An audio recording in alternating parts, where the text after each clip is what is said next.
I had a wonderful Sabbath afternoon. Did you guys? All right, if you haven't eaten at Handel's wife's house yet, she's quite a good cook. I would line up right now for tonight. Now, I had an amazing afternoon, actually, just really like sharing personal stories. Ralph was sharing with me his personal testimony, how he came to God, and it's like, what an amazing thing to sit down and listen to how much God has reached all of us, right? I mean, that's what I kind of can't wait till when we get to heaven, to sit down and just hear all the stories. Why are you here? How did you get here? I was telling the guys this afternoon, I hope that I'm in the room sitting there with Paul explaining to all the people he killed why he's up there. I would like to hear that conversation. Well, this afternoon we're going to discuss a couple of things about, obviously you can tell this presentation is about social media. Can I just see a share of hands? Any of you guys use social media? Oh, I must be in the right place. I know grandparents, it doesn't matter what age, people use social media. And it's pretty interesting to me, movies and television, yes, it is a war, it is a fight. But you know what? This is bringing it to a whole different level.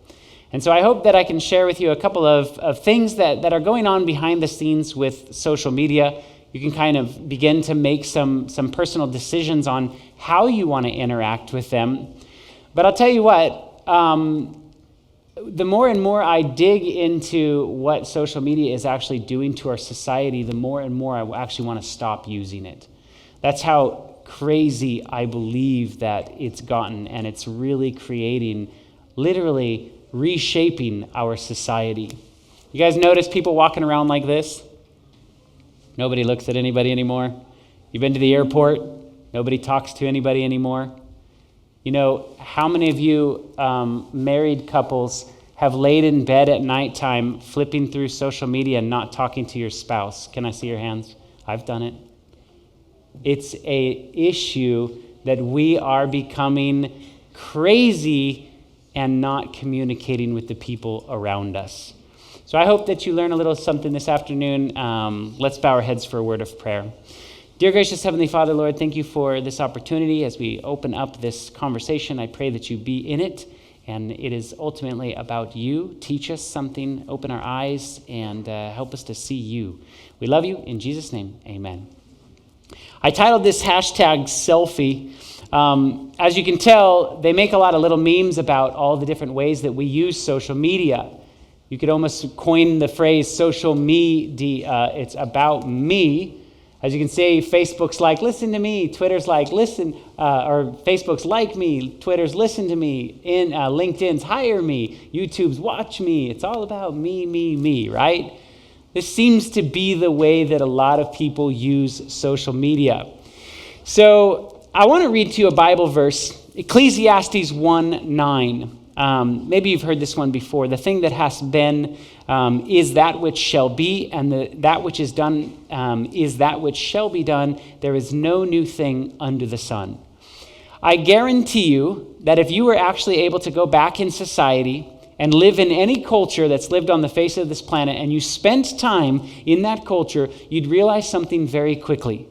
We all struggle with the same thing. We all have the same desires, the same kind of interactions, and it really all boils down to all the devil's doing is changing the technology and changing the environment. But literally, people struggled with self back then in the same way that we struggle with it today. So it's not by any chance that we have this thing called social media that is actually really used for self-focus, I believe, in the end of time. But I also believe that this is a problem that people in the Bible have struggled with since the beginning. So we're not discussing anything new here. The devil is just a master at delivering his deceptions just in a new form. But we're still struggling with the age-old self. So let's talk a little bit about social media. The facts are pretty interesting. You have 3.5 billion users in the world that use the internet.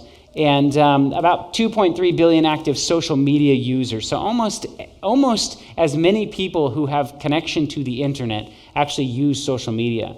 In the US, 91% of retail brands use 2 or more social media channels. The internet user has an average of about 5.4 social media accounts, and 68% of Americans use Facebook, Messenger, WhatsApp. WhatsApp handles about 60 billion messages a day. That's an incredible amount of communication back and forth.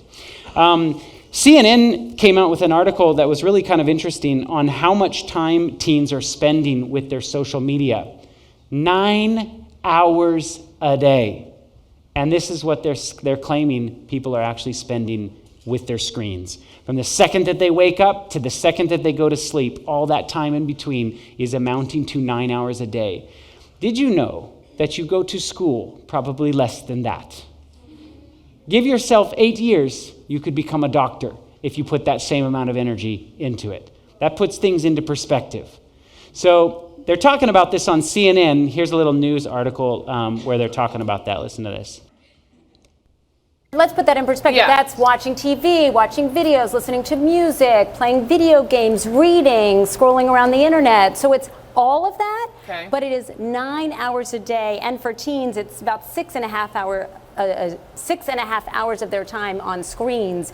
So really what this report shows, Common Sense Media's founder says, it's like the digital transformation of childhood and adolescence is complete. They are now using screens and using media so much more than really maybe when we were kids. I know for me, every morning I always watch TV. When I'm doing my homework that maybe I'm a little bored of the topic, I have to listen to music to get motivated to do it. So Wow. kids in my generation have to do stuff like that. I don't speak for myself. And I know that I play video games with my friends, and I do that, I think, more than I actually get some sleep sometimes. I know. That I was saying in my piece. For your mom. Moms, there 9 hours She's a day. nodding, I'm That's sure. more than teens typically sleep. So the reason I show you that is I'm very close to Southern, and I've spoken on the Southern campus quite a few times. And I'm not going to call Southern out too far on the carpet here. But did you know that there's a lot of kids that like literally drop out of college because they literally play video games and watch movies and play with their phones all the time and can't do their studies? I mean, this is a very, very real problem.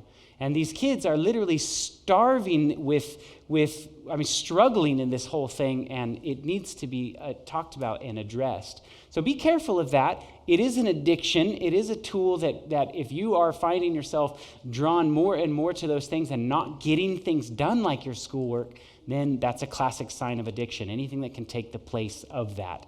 So here's a little video clip that kind of makes a humorous thing on how people use social media. Perhaps you have a friend or somebody you've seen use social media like this, and we'll talk about it. I want to post about how great this coffee is, but I can't think of a funny way to say it. This post is like a page long. How do I shorten this? Just take out all the vowels. No. It'll still be like Seriously. a page. Dude, you gonna eat those or just take pictures? Who's the cutest baby on the internet? Is this guy always on vacation? Costa Rica vacay. Did you just like my post about my uncle dying? Office pic. No. Hold still. I'm vining you. Why are you Instagramming lamps? How did he get so many followers? He's a dentist. Hey guys, you on Twitter? Follow me. We just got 2 retweets. Sometimes I want to move to another country where I wouldn't have to deal with this stuff. Isso faz parecer que eu tô me achando? Hashtag photo of the day. Hashtag I quit. Just kidding. Hashtag multitasking. Hashtag squirmworm. Hashtag road trip dudes. Not while you're driving, man. Hashtag YOLOI. Is anybody even gonna read this? Besties. Coffee friends. Mini bagels. Unsubscribe. What's up, Facebook? Oh, look at my new shoes. Unfollow. I love coffee. We're going viral. I don't care about your dog. I don't care about your lunch. Meu Archie. Nobody cares about your tree pics. Driving selfie. Glaciers. Desert. Third world. Nobody cares. I'm gonna hide all of you. Dude, I made the popular page.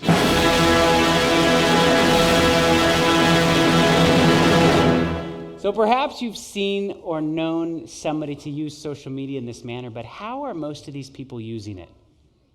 Look at the new shoes I bought. Look at the vacation I went on. Look at the friends that I have. Look at how much fun I'm having. Is that realistic to life? No, it's not really at all. So I came across this verse, James 3:16, that says, "For where envy and self-seeking exist, confusion and every evil thing is there." Wherever selfishness thrives, the Bible tells me that every evil thing can come in. Do you think it's by chance that we actually have this device that is literally used in a selfish manner at the end of time? Do you think that's by random chance that Satan has been using it or pushing his technology at us? The Bible is full of wisdom that is so applicable today. You know, James 3:16 sounds like another 3:16. What's the other 3:16? Right? 100% of the opposite.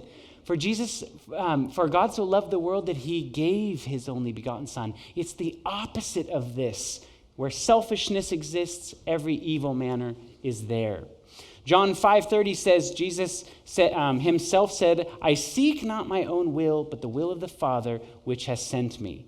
You know, Jesus is full of examples where he was constantly talking about denying self. Luke 9:23 says, "If any man will come after me, let him deny himself and take up his cross daily and follow me." Jesus wasn't self-seeking at all. Even when he was in the Garden of Gethsemane, he's praying for God to take away this cup from him. And he says, "Not as I will, but as you will, God." He was constantly focused on, "God, what do you want me to do? I will do whatever you want me to do." Philippians 2:3-4 gives us really great advice in the selfishness area. "Do nothing for rivalry or conceit, but in humility count others more significant than yourselves. Let each of you look not only to his own interests, but to the interests of others." You see, I find it very interesting that as we get to the end of the world, I truly believe that God has a special purpose for us in the Adventist Church. I believe that there will be a day when the wheat and the tares grow up together. Are you following me? You are either a full follower of Christ or you are a full follower of Satan. There is no middle ground in that last day people.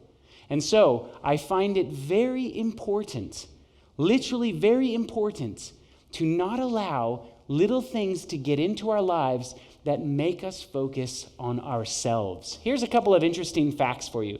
Did you realize that there's 600 million more people who own a mobile phone compared to those that own a toothbrush? More people care about the technology than they do their own dental hygiene in the world. I find this disturbing about our human race.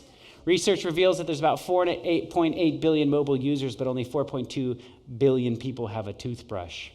So what is all this focusing on all this internet doing to us?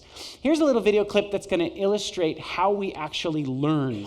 In fact, there's a process that we learn, how we transfer information from the short-term memory to the long-term memory. And all of this distraction, us constantly paying attention to our phones, it's always buzzing, we're in conversation, we're talking to people, but we're checking our emails. What is all of this doing to our brains? This little video is going to talk about. So you're reading an article online when you get an instant message with a link to a funny photo, which of course you have to share. And now you're reading your Facebook news wall, which sends you to a video of a panda bear attacking a kid. And now you're reading Wikipedia to learn everything you can about the violent behavior of panda bears. And this is what 3 minutes on the internet can be like. We live like this all the time, and it has to have some kind of effect on us. The net is making us more superficial as thinkers. That is Nicholas Carr. He is the author of The Shallows, What the Internet is Doing to Our Brains. To understand this whole thing better, we need to go way back in time, to say, like, the prehistoric age. You wanted to know everything going on around you, because the more you knew about your surroundings, the less likely you were to get attacked by a predator. And there's even evidence that our brains release some dopamine, pleasure-producing neurotransmitter chemical, to reward us for seeking out and finding new information. So getting distracted felt good and helped us stay alive. But the problem is that nowadays, predators aren't much of an issue, but we still have the same brains. And also, there's the internet, which is... It's an incredibly information-rich environment that the net creates for us. And that's why we use it so much. I mean, sounds, pictures, words, text. And what this tends to do is promote a sort of compulsive behavior in which we're constantly checking our smartphone, constantly glancing at our email inbox. We're kind of living in this perpetual state of distraction and interruption. Which is dangerous because that mode of thinking crowds out the more contemplative, calmer modes of thinking. And that focused, calm thinking is actually how we learn. It's a process called memory consolidation. And that means the transfer of information from our short-term working memory to our long-term memory. And it's through moving information from your working memory to your long-term memory that you create connections between that information and everything else you know. So you've got this awesome life-changing piece of information in your short-term memory, but then you hear that email ding and poof, there it goes. That email takes its place and you never get a chance to learn anything, all because of one distraction. So attention is the key, and if we lose control of our attention or are constantly dividing our attention, then we don't really enjoy that consolidation process. But I can hear it now. Someone out there is saying, what does learning matter if all the information in the world is just a Google search away? Well, that is kind of shortchanging our intellects. If that's the way you're using your mind, just kind of searching very quickly and finding information and then forgetting it very quickly, you're never building knowledge. You're kind of thinking like a computer. Which means that our very humanity is at stake. And it would be a shame if we all got assimilated because, well, humanity is pretty neat. I really believe that if you look at the great monuments of culture, they come from people who are able to pay attention, who control their mind. That's what allows us to think in the highest terms, and think conceptually, think critically, think in some very creative ways. And it's this kind of thinking that's at risk, being eroded one cute cat video at a time. Don't get us wrong, the internet is good for lots of things, and it should be celebrated. But the best thing we can do for our minds is to find some time every day to unplug, calm down, and focus on one thing at a time. Your email and those cats will be here when you get back.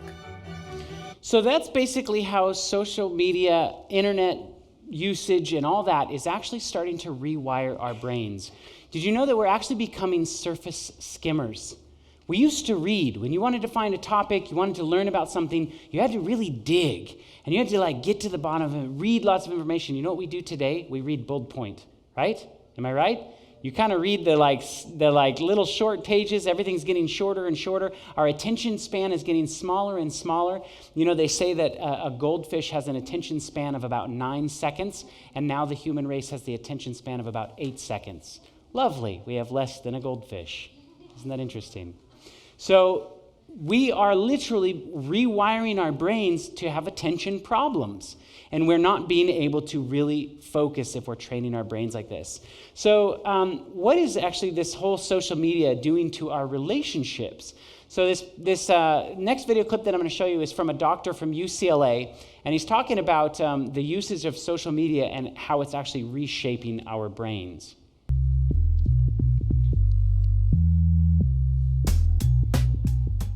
Social media is a fascinating new human phenomenon, and when we look at it deeply from a brain point of view, when we start with the foundation that the brain is actually the social organ of the body, we can understand why social media and brain functions would go hand in hand. That is, the reason social media took off in this last 10 years is because the brain is social.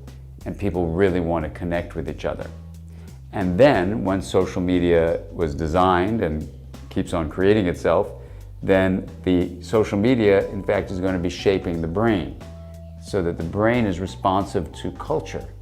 And in one of our research centers at UCLA, what we're able to show is that cultural experiences, that is, messages sent out in society that are mediated through communication, either one-on-one or mass media communication, actually shape the actual structure of the brain. And so it's a two-way street. The brain created social media and social. So what he's kind of saying about this messages sent out in society collectively sent out is if everybody's watching and listening and reading the same articles, what that's doing is having a profound effect on society as a whole. So if they want to reshape society, they can keep pumping the same type of messages out there, and it will actually reshape everybody's understanding of whatever the topic is. So we find that social media is very active. That's why President Trump was under the fire or under the gun for people saying he manipulated social media through the Russian use of it, and they manipulated people into voting for him and all sorts of stuff. I believe that these kind of things are very real. They are using social media to really get people in one camp or the other, and it's heavily used. So this particular guy, he's the former president, Sean Parker, of Facebook. So he's not Mark Zuckerberg. Mark Zuckerberg's the CEO, but he's the former president. He was part of the original team that helped design Facebook. And he's actually left Facebook because he is very vocal now about how damaging Facebook is to society. And they go on CNN, they go all over the place talking about actually they designed it to be damaging, they know it's damaging, and he feels terrible that they put it out in society knowing what it was going to do to everybody. Listen to just a little bit of him talking about this. I had these people who would come up to me and they would say, you know, I'm not on social media. And I would say, okay, you know, you will be. And then they would say, no, I value my real life interactions. I value the moment. I value presence, and I value intimacy. And I would say, well, you're a conscientious objector. That's okay. You don't have to participate, but, you know, we'll get you eventually. and like, I don't know if I really understood the consequences of what I was saying. Because the unintended consequences of a network when it grows to 1 billion or 2 billion people, and it literally changes your relationship with society, with each other, with it probably interferes with productivity in weird ways. God only knows what it's doing to our children's brains. You know, if the thought process that went into building these applications, Facebook being the first of them to really understand it, that thought process was all about how do we consume as much of your time and conscious attention as possible. And that means that we need to sort of give you a little dopamine hit every once in a while because someone liked or commented on a photo or a post or whatever. And that's going to get you to contribute more content, and that's going to get you, you know, more likes and comments. I mean, it's a social validation feedback loop that it's like it's exactly the kind of thing that a hacker like myself would come up with, because you're exploiting a vulnerability in human. He says human psychology, he's exploiting the vulnerability of us. We all want to be liked. So when they came up with the idea of the like button, do you know what that really is doing? All of us want to be liked. All of us. That's just a human nature. And so all of a sudden, when you post something, and those of you that have posted things on Instagram or Facebook, you guys can attest to this, right? Have you posted something and then it's like you check it to see how many likes are on there? You keep looking, how many people really liked it? And if nobody likes it, how do you feel? What, did I post this wrong? Did I not say something funny? Maybe I should have posted a different picture, right? Have you ever done this? Right? Because what they're effectively doing is when we get the like, we get a release of dopamine in the brain. And dopamine is a very addictive pleasure center of our brain that we go, and it makes us feel good. And so just like B.F. Skinner, if you guys are, those of you that are in psychology, right? You know how the mouse is pressing the button, right? Did you know that all of this is built in the same way that they built gambling systems? You see, when somebody's pressing the lever of the gambling, if they don't know when they're going to win, they don't know when that win is going to happen, then all of a sudden it makes you come back to the lever more. So what happens is when you post something, you don't know if people are going to like it, it makes you come back to the lever more to see how much time or how many people actually liked it. And what Facebook does is they can record how much time you're actually watching their device, and then they go to the advertisers and they say, this person spends 4 hours a day on their phone looking at their screen, advertisement is worth this much. That's what they're doing. So that's how they're making billions and billions of dollars, because they want to suck up as much time as they humanly can with you staring at these devices. They created them to be addictive on purpose, and they knew they were doing it. So this particular gentleman is one of the guys, the social engineers who actually engineered it. So he's sort of the brains that developed Facebook. He too has left Facebook and has come out in CNN and said, I am so sorry what I did, because we are ruining society. And here he is kind of talking about this publicly a little bit. What I was talking about was, the question was, what do you think the long-term effects of social media in general are? And unfortunately, what happened was, I think it's easy to characterize what I said just as a Facebook-specific thing, because I worked there and I was a key part of growing it. The reality of what I was... Explain what you said at the time. So what I said was, I think the tools that have been created today are starting to erode the social fabric of how society works. And what I meant by that is the following thing. Today we live in a world now where it is easy to confuse truth and popularity. And you can use money to amplify whatever you believe and get people to believe that what is popular is now truthful, and what is not popular may not be truthful. Joe and I, for example, we've been on the other side of climate for a long time, right? And the reality is now I can take money and I can use that through all of these social media systems that exist to hundreds of millions of people, and I can convince all of Joe's friends and everybody like him of my opinion in very subtle and small ways. And he can do the same to me. We can do that about vaccines. We can do that about gay rights. We can do that about bathroom laws. We can do that about Roy Moore. And so I think the question we have to ask ourselves is, how do we live in a world where this is now possible? And so it was about that, but just so I understand, was it, because I read and watched parts of what you were talking about. Part of it seemed to me about the ability to pay to manipulate people's thoughts. The other seemed to me to be this sort of ADD society with which the sort of liking and everything else has created this sort of feedback loop that you compared to drugs. We know for a fact that what all of these systems do, every single one, is it exploits our own natural tendencies in human beings to get and want feedback. And that feedback, chemically speaking, is the release of dopamine in your brain. And so what these feedback loops do, and they exist everywhere, in Call of Duty, in other video games, in... So he goes through kind of a list and talks a little bit about it. I'm going to cut it short here just for the sake of time. But I find it very interesting. You guys can type this up on the internet, and there is a lot of information on YouTube. If you want to look at more of what these guys say, pay attention to these two gentlemen here, and there's a couple other guys that talk about it, and they really get in the nitty-gritty of the psychology of what went behind designing these things, and they did it really knowing what it was going to do. They did a study at UCLA on teens, and they wanted to know, everybody plays with Instagram. Anybody in here use Instagram? Okay, so they did a specific study. Are you more likely to pick a photo just because everybody else likes it? And so they were testing this, and they wanted to see if you were influenced by all kinds of different things.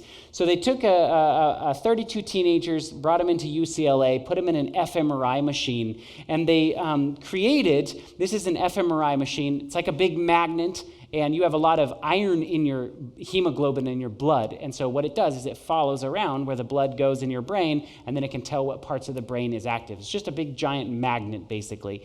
And they can map the brain and what's going on there. And so they made a fake Instagram account, and they showed people two pictures that are exactly the same. There is no difference between these two pictures except for one tiny little bit. Does anybody notice? The likes, right? When you look at a picture, what's the first thing you really look at? You go down, you look at the likes. You go down, you look at the likes. A lot of people do that. And so they were finding that time and time again, not respecting what the picture was taken of, if they had two pictures, more people would choose it just because there was a lot of likes on it. If there was no likes on it, they would not choose the picture. And they found this to be true with even neutral photos like friends and food, and then they used risky photos such as cigarettes and alcohol, and they found time and time again, if everybody was liking that photo, you were more likely to like the photo as well and choose it. And so that tells me, you've all probably seen those friends that are out there partying and they got their alcohol pictures and they're out there in the clubs and stuff like this and everybody's liking them, right? It matters what people are posting and it matters who your friends are because ultimately we will engage in that activity if we are liking their photos and looking into it. I'm going to skip through a couple of things here just for the sake of time because I kind of have a few other slides that I really want to get to. Facebook adds 500,000 new users every single day. That's 6 new profiles every single second. That's how many new people are signing up for Facebook. It's just growing and growing and growing. They believe that about 2/3 of the world soon will be on Facebook, which is mind-boggling. 68% of all the people online in the U.S. adults visit Facebook at least once a month. And the average number of friends that people have is about 338. So is there anyone in here that has about that many friends? No? Seriously? Remember, it's the Sabbath. You got to tell the truth. Facebook friends. Do you have more than 300? Okay, I have a few thousand. Do I have a few thousand? Do I really have a few thousand? I don't even know. Probably 10% of them, right? Here's the issue. We believe that we are actually more connected to each other because of this thing called Facebook. And it's like everybody now has all these friends. You can talk to people around the world. You can talk to people in your childhood. You can talk to people that you haven't seen in years. You can reconnect. So we feel more connected together. But guess what? Have you ever heard of a Gallup poll? Do you know what a Gallup poll is? They do studies out in the United States on all sorts of different topics and stuff like this. They did a Gallup poll in 1990 to 2001, how many people actually had real friends. And that meant how many people could you count as a real friend? Someone that's going to show up at your house, you get into a car accident, they're going to make food for you, you get a divorce or marriage problems, who's going to show up and help your marriage out? That kind of a friend. 9 to 10 people is basically the average that people had in 1990 and 2001. Now, we hadn't invented Facebook yet. They redid the study. How many friends do you think we have today? 1, 2. Why would you think that? Because aren't we so much more connected to each other? I mean, we can talk to people around the world, right? You're so correct. They redid the study, and they found that the average mean of people was actually 4. So literally in only 10 years, we went from having about 10 people that we could really, truly call a friend down to 4. We are becoming more and more and more disconnected to each other. And you know why I find that very interesting? Because when I read my Bible, and Jesus mentions in Matthew 24, verse 12, he says, because iniquity shall abound, the love of many shall wax cold. And do you know what, brothers and sisters? We actually see this happening today. We are becoming colder and colder as a society. And you know what I find is even more interesting? God is promising to do his greatest work in the weakest of the weakest generation on this planet. Isn't that amazing? As the world gravitates more and more towards this iniquity and coldness, God will produce a people that reflect his character completely. I do believe it. Listen to what Mrs. White says in Gospel Workers, page 185. Perhaps you have heard this verse or heard this before. In the work of many ministers, there is too much sermonizing and too little heart-to-heart work. Do you realize that we in the Adventist Church, we have sermons coming out our ears? We have information like you would not believe. I mean, there is sermons on everything. When I went to the GC, any of you guys go to the GC session last 2015? I was blown away at how many ministries we had. I mean, it was like ministries how to, make your dog vegan. Ministries how to, it was just like, what? There are so many crazy ministries I've never even heard of. We have sermons coming out our ears, but listen to what Mrs. White says. There is too much sermonizing and too little heart-to-heart work. There is need of personal labor for the souls. In Christ-like sympathy, the minister should come close to men individually and seek to awaken their interest in the great things of eternal life. Their hearts may be as the beaten highway. Apparently, it may be a useless effort to present the Savior to them. But while logic may fail to move and argument powerless to convince, the love of Christ revealed in personal ministry may soften the stony heart so that the seeds of truth may take root. Do you realize that the best way to reach someone heart to heart is literally going and spending time with them, building that relationship? That's why I love the topic of gardening, because, my brother's a real big into gardening. And he actually works at Daystar, and he works in their little farming program. And he began our ministry with us. And it was really funny because we've always kind of had a sort of start work at 8 or 9. We've kind of fluctuated between those two times, which is pretty easy to start work at 9 o'clock. And my brother would always show up late, and he would always show up really super dirty. I was like, what are you doing? You just came from your house. Why do you have like dirt under your fingernails? He would literally drive to work, and he would stop by people's houses that had trees, and he would randomly trim their fruit trees, and he would like help them out, and he would like talk with them and say, hey, you need to do this and this and this. He just had gardening in his blood.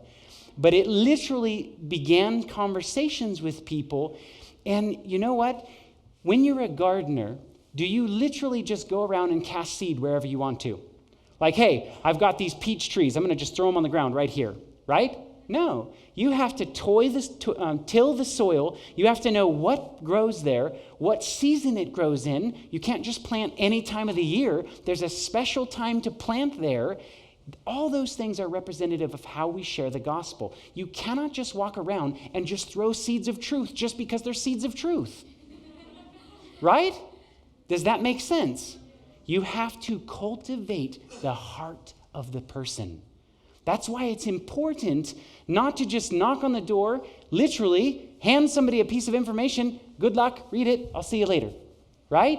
You want to have a conversation with them.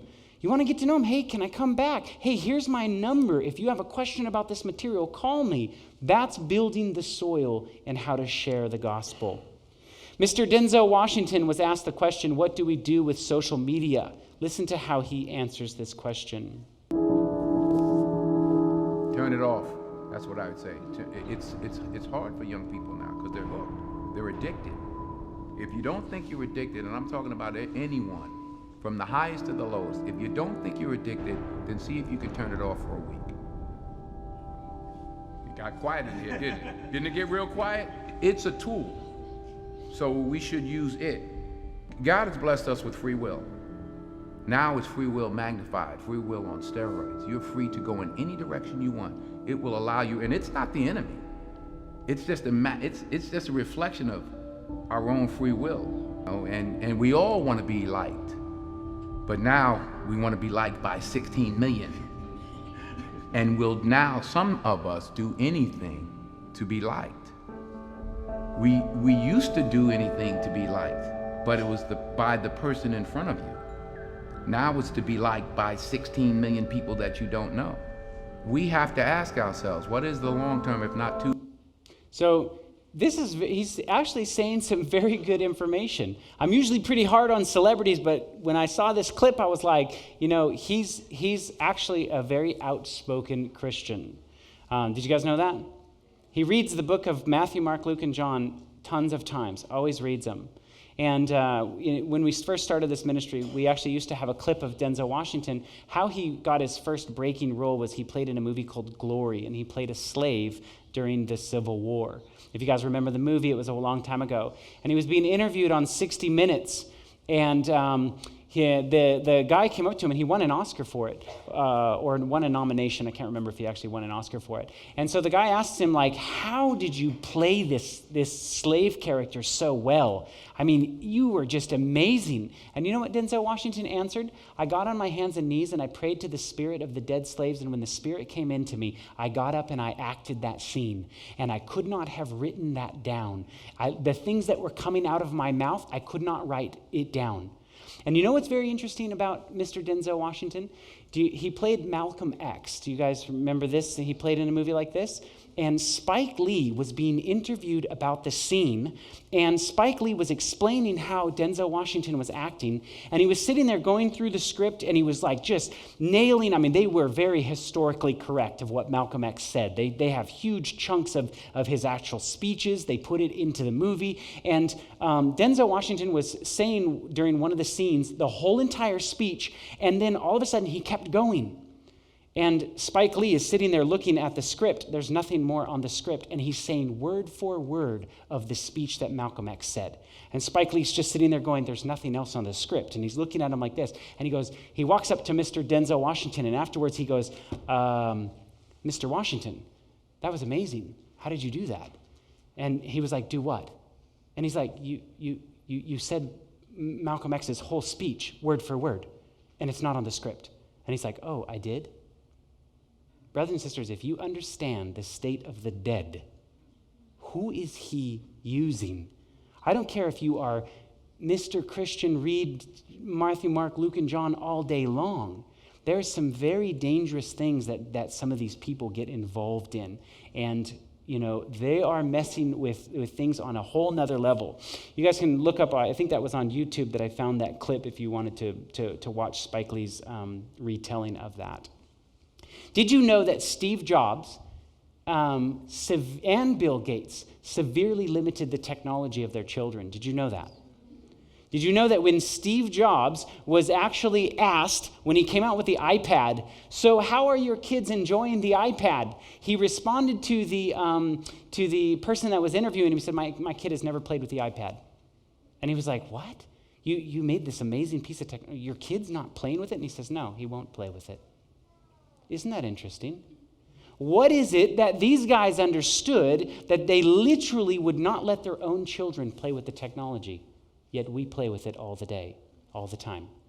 They also send their kids to schools in Simi Valley where tech is severely limited or they actually can't use it at all. Here's the article with Steve Jobs saying that he doesn't let his kids use it. So there's a problem with social media. But I also don't want to just sit here and hammer social media. My ministry uses social media as well. And I'll tell you what, really honestly, I would not necessarily exist as a ministry in the capacity that we are without social media. People in Russia are watching our videos. And it's like, I've never even been to Russia. How is that even possible? People in all parts of the world watch what we're doing right now, all over the place. It's an awesome tool that people can use to share the gospel. But with the technology, there's a danger with it to use it selfishly. But some people can use it positively, and I'll talk a little bit about that. So those of you that raised your hand that you use Instagram, did you know that Instagram is actually... They have found that nearly 60% of people that use Instagram are highly prone to depression. Did you know this? You should look this up. 60%. This is not 6%. This is not 8%. This is 60. Now, if we had a pill today that literally said this pill will make you skinny, but it will also make you depressed, the FDA would make that pill illegal tomorrow. Does that make sense?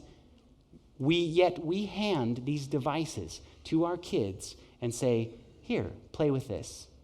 It's literally handing a loaded gun to kids. So I want you guys, as a piece of homework, do a little investigation with Instagram. I'm going to show you just a few clips on how people use Instagram because there is some reasons why people are struggling with depression because of their use of it. And this little video is going to illustrate how people actually use Instagram.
So you guys notice anything about the use of that? What are people actually doing? They're only showing you what part of their life. The best part, right? And it's actually not even a complete picture. How many times does somebody post something that they're struggling in depression? Right? And you have no idea because they're only showing you the happy moments. They're only showing you the highlight reel, the best parts. So you don't see all the time in between, the slow moments of life, the struggles, the things that happen to us that are not glorified things. So this study, you guys can look this information up, really talks about there's an actual real link to mental health and the use of social media. Because the more that people use that social media, the more depressed they actually become. They did a study as well where they actually took a bunch of females and they said, we're going to give you two options. You can either look at another female that is more attractive than you or that you think is more attractive than you, or you can look at a friend of yours or a family member. And then they wanted to study what that did to their mood. And every single time the female chose to look at somebody that was more beautiful than them, they felt depressed every single time. They were causing literally depression. And you know what's interesting about depressed people? Do you know what happens to addictive personalities or addictive people? They become depressed. Why? Because you come back to the lever and you post more. You see, you have to realize with social media, it's a content delivery system. Social media is literally claiming that they are a content system, but who is the employee of that system? You are. You are their employee. You are the one that actually posts all that stuff and gives them all that stuff. Without you, there would be no company in Facebook at all. And so, you know what the enemy of Facebook is? Does anybody know psychologically what the enemy of Facebook would be? Intimacy is the enemy of Facebook. Because when you are intimate with someone, when you have a girlfriend and you want to go out and spend time with them, go on long walks with them and hang out with them, are you looking at Facebook? No, you are not. In fact, your focus is on them. So if your focus is on Christ and Christ alone, and you spend all your spare moments on him, that is an enemy to Facebook. So you know what they do? There's a reason why all of those social media things have these little comments. You know how people comment on everything? And do you notice that most of the comments a lot of times can be negative? Do you know Twitter has 160 characters? Do you know why it has 160 characters? Is it because in our modern world we don't have enough technology to write more? Why would it only be 160 characters? Because you can send a text message that's this long. So why would Twitter limit it to only 160 characters? Because you know what it does? When you're in love with somebody, how do you describe you're in love with them? You ever written love letters to somebody? Do you write it in like okay, I should be careful here. Like letters? You have, pages and pages of how you describe how you like somebody. If you're angry with somebody, how do you describe it? Brah, brah, brah. Two sentences, right? By shortening and confounding the language, it creates frustration. Frustration creates posting. Posting then creates other comments, especially if you say something negative and it goes around in circles like this. It's a way for them to get you to post things. And so the system is designed like this. You guys can look at some of these psychological studies that are actually on there. This was the study with the women and asking them. I'm going to skip through a couple of these just for the sake of time. So there's 4 stresses of social media. Here's the first stress. Social media is a highlight reel. They're literally only showing people the best parts. But that's not really how life really is. In fact, when you get to know somebody, if you look at their social media account, they may look like the happiest person in the world. And then you go hang out with them and they're like, whoa, they're totally different than what they portrayed on their social media. They also, another one is social media, the liking becomes your currency. What I mean by that is your self-worth now becomes how many people liked my comment or liked my post or liked my photo. And if nobody likes my comments or nobody likes my photos, then they must not like me very much.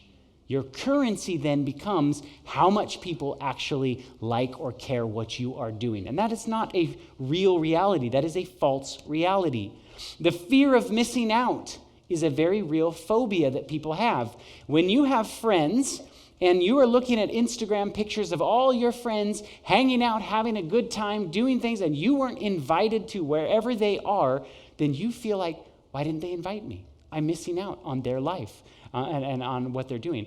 And this is a very real fear amongst teenagers these days. Cyberbullying and harassment is also another major problem that happens with social media. My niece was cyberbullied. She went to a new school in California out near San Francisco. And when she went to school, there was actually some girls that didn't like her. She was a cute girl, and they wanted to just let all the boys know that she's just whatever. And they started bullying her on social media. And she actually was just torn apart with it, didn't want to go to school there. This is a very real thing that a lot of kids actually deal with. I'm going to show you a little video clip here of some girls that went to a baseball game. And the cameraman that is watching the baseball game, he pans up into the crowd and he sees these girls all playing with their social media, and they start commenting on these girls. Listen to this. And while there, maybe they'll tweet us their fan photo, BB. Now's the time, fans. Get on the Twitter with a hashtag of the whole thing, AZ-StrongFan, and you might see your fan photo at a Diamondback TV broadcast brought to you by T-Mobile.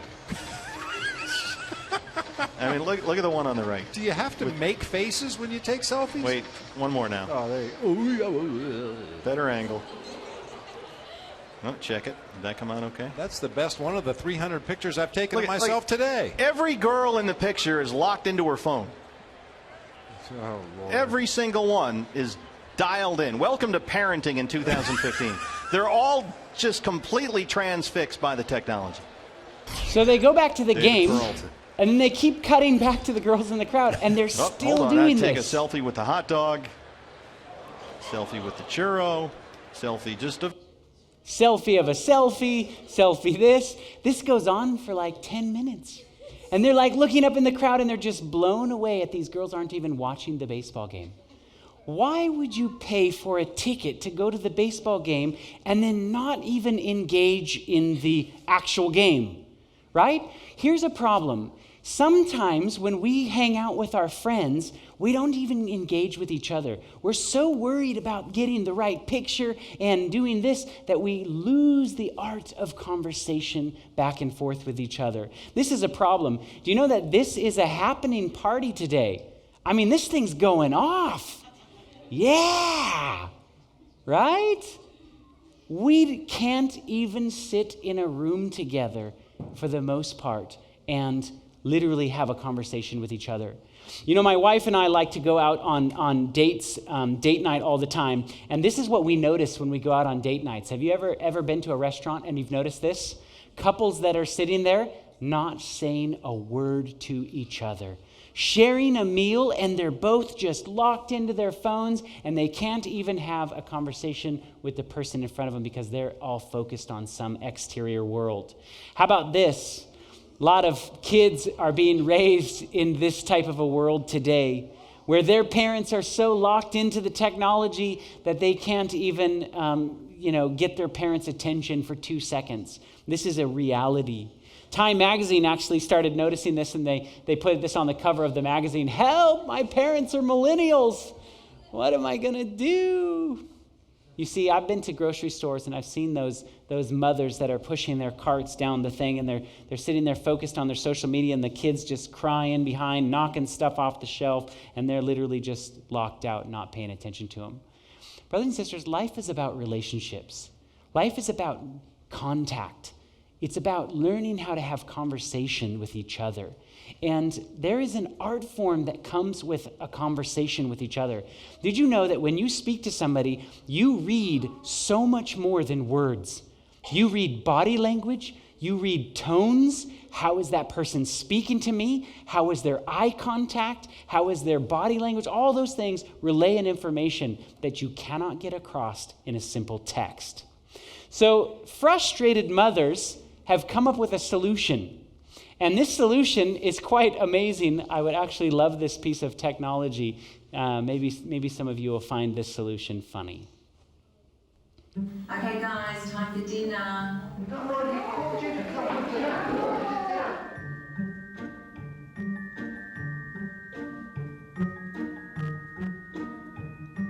Come help set the table.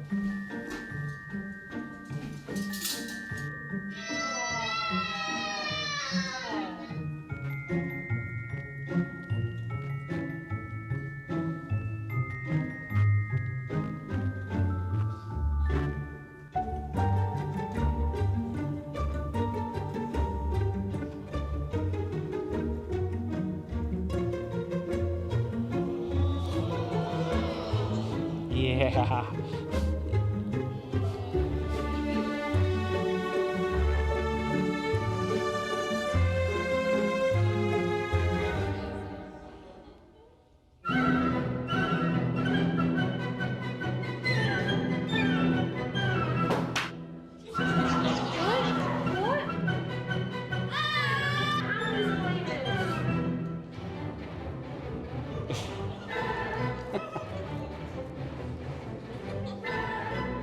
Something. No, my phone isn't working either.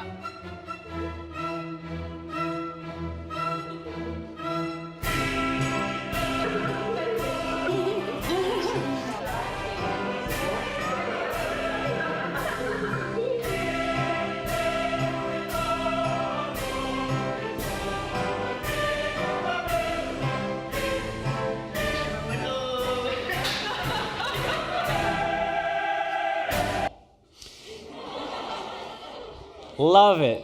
If this is a real product, I would love to get it. I have actually a rule in my house. I grew up in a family that was very much so big on a family meal. I was not allowed to go into the kitchen and get a peanut butter and jelly sandwich and eat it and run out the door. My family had 4-course meals literally every single day. And I'll tell you, when I got to high school, I was fighting it, kicking and screaming like, no, I just want to just go out with my friends. And my parents were like, nope, we need a family meal together. And I'll tell you what, when I look back on my childhood today, the best memories that I have center around our dinner table. And I loved that conversation. And in today's world, I've spent time in people's homes where their kids are engaged with social media. They aren't even engaging with the parents or anything around the table. Brothers and sisters, this is a problem. Learn to have no technology during a dinner time. And I'm telling you guys this, you're young enough now, but trust me, when you have kids, you're going to have to confront this at some point in time. So I have a rule. If you call me during dinner time, guess what? I will not answer the phone. I don't care how important that conversation is. My phone is not at my dinner table. Because A, I want to model it to my children, but B, that's also a very special time for me. So here's some solutions I'm going to give you guys. A lot of kids, I live near Southern, and I went out to eat at a restaurant, and a bunch of kids came into the restaurant, and literally they sat around playing on their phones the whole time, and my wife and I were like, wow, I can't believe, why would you even come to the restaurant? They're not even engaging with each other. So here's a solution for this. If you have a phone, take it out, put it on the table, everybody stack their phones on the table, and the first person to grab the phone has to pay the bill. You better want to answer that text message because it's going to cost you a little bit of money. There's also a thing that's very interesting. I notice when I speak with youth groups, especially young teenagers, I have not noticed it with your group. I'm actually really impressed by this because the speaker can see what the audience is doing. I spoke at Southern recently, and I'm kind of calling Southern out on the carpet here, and I probably shouldn't be. But I was looking out over the audience, and I think it was the first time in my life that more than 60% of the audience wasn't listening to a word I said. And literally, sometimes we would show video clips. They would do this. They would be playing with their phones like this. Video clip would come on. They'd watch the video clip, then they'd go right back down to their phone. like this, right? But this was the first time that I'd ever seen. I could play video clip after video clip after video clip, and they were literally not paying attention at all. So I stopped the presentation, and I just started walking around in amongst the audience. That's the level of distraction that these things have. So I'm telling you this because when you come to church, you can read the Bible from your phone, but I encourage you, bring your Bible to church, turn your phone off or put it on airplane mode, just so that God has a special message for you during a divine service. Don't be distracted. Because once you start having to communicate with somebody, it could be 10 texts and you may miss something that you may not want to miss. Here's another creative way. I have a friend, I'm not going to name his name, he speaks for the GYC all the time. And when he began in his ministry, he barely had enough money to pay his bills. And this is a really awesome kid. You guys, if you've ever seen GYC talks, you've probably seen this kid before. And he's literally pushing his cart in the grocery store one day. He doesn't have enough money to even pay his bill, and he's just angry. God, why? I'm doing all I can to serve you, and I can't even pay my car payment. Why? And he's just angry.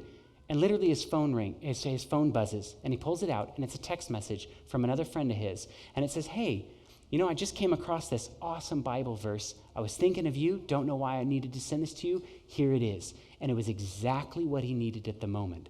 Did you know that your phone can be a ministry opportunity? If you don't see someone at church, how many times have you texted, hey, I didn't see you at church today. Is everything okay? Can I bring you something? Are you sick?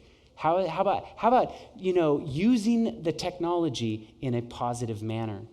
Another thing too, I love technology. As you can notice, I do not have an Apple Watch. I'm still trying to find a good reason to convince my wife to let me have one. I've tried every angle in the book and she says no.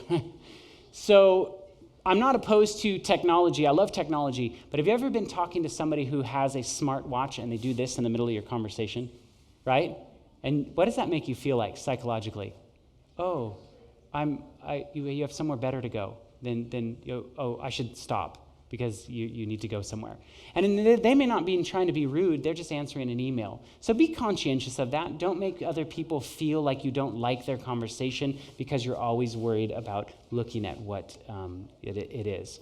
We're running out of time, so I'm going to get to kind of the end of this here. I want to talk about YouTube. How many of you like YouTube? Oh my goodness, I love YouTube. Obsessed with YouTube. That's just my struggle, I'll be honest. I love YouTube. I watch mostly other ministry videos and things like this, but you can spend a lot of time wasting on YouTube. You get on there for a ministry video, and before you know it, you're watching how to change your tire on your car, right? 300 hours of video are uploaded to YouTube every single minute. That's an incredible amount. 3.5 billion hours are watched every single month. The average that everybody watches is about 40 minutes. Did you realize that in every 60 days, YouTube creates enough content that this top 4, NBC, CBS, ABC, and I can't remember the other one, the top 4 media production companies that we have in our world, it took them 60 years to produce, and YouTube creates that kind of content every 60 days. That's how much content is on YouTube. It's mind-boggling. What do you think is the most watched thing on YouTube? I'll take a guess. What do you think? No. Music videos. Can you name the top most watched music video? What? I heard it. Despacito. So here you go. Here is the list of the top most watched YouTube videos. So you have almost 6 billion, and I took this, I don't think there's a date on here, but I took this not too long ago, 6 billion views. But I want you to notice something. Look at these names that are on this list, okay? So look at these names. You have Justin Bieber, Maroon 5, Taylor Swift, Katy Perry, One Republic, Katy Perry, Taylor Swift. What is everybody watching? Music videos. Has anybody here seen a Justin Bieber video? No. Music video? No? Awesome. Did you watch it because it popped up in the little sidebar? Anybody ever seen a music video just because it popped up in the sidebar and you were curious about it? Be careful, because there's a lot of music videos that have terrible things in them. I do not suggest watching Despacito at all. There's totally terrible things in there. But that's the kind of thing that you need to be careful of. When you watch YouTube, YouTube is not 100% righteousness safe. Does that make sense? So be careful of even YouTube. You can watch a lot of things that you shouldn't be watching. I'm going to leave you with this. Ephesians 5:15-17 says, "See then that you walk circumspectly, not as fools, but as the wise, redeeming the time because the days are evil. Therefore, do not be unwise, but let us understand what the will of the Lord is." I don't believe we have time to waste in today's world. When you get to heaven, I don't believe that you're going to say, "Wow, I'm so glad that I spent X amount of time scrolling through everybody's Facebook." I don't think anyone is ever going to say that. And so quickly you can waste an hour of time just scrolling through, reading what everybody's doing. Learn to use your time wisely. I don't want to leave you with Facebook is totally 100% evil. Just be cautious with it. There's a lot of research that's starting to come out that it's dangerously addictive. They designed it like that. Look into that and learn to do some research. If you're going to involve yourself in it, then you yourself do a little bit of research, because I believe Jesus is coming soon and we do not have time to waste on frivolous things. So let's bow our heads for a word of prayer. Dear gracious Heavenly Father, thank you so much for this Sabbath day. The things that we've been able to learn today, and the conversations that we've been able to have, and the fellowship and the music. And Lord, it's been a beautiful high Sabbath, and I just thank you so much for it. As we close down the Sabbath and we engage in another week, Lord, may we recommit our hearts and our lives to you. May all these little devices that we have in our lives that are constantly distracting us or even potentially making us selfish, or the use of how we use them selfish, I just pray, Lord, that you can re-educate us and re-teach us how to actually use it to witness to other people, to reach out to our friends in a positive manner, and to not get caught up in the distraction of it. I thank you for this opportunity, and we love you. In Jesus' name, amen.